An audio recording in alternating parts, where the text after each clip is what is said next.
Rus tilida o'tgan zamonda отдыхать fe'li misolida gapirishni o'rganib olamiz.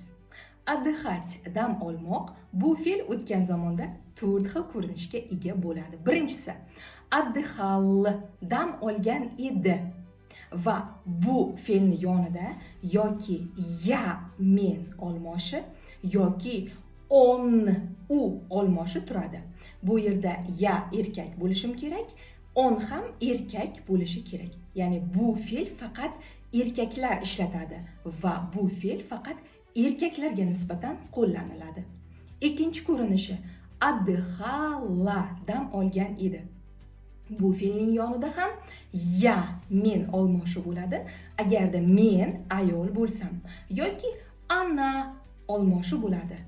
Va bu fe'lni ayollar va ayollarga nisbatan ishlatamiz. Отдыхало dam olgan edi. Bu fe'lning yonida har doim ano u olmoshi turadi. Bu sredniy roddagi so'zlarga nisbatan qo'llaniladi.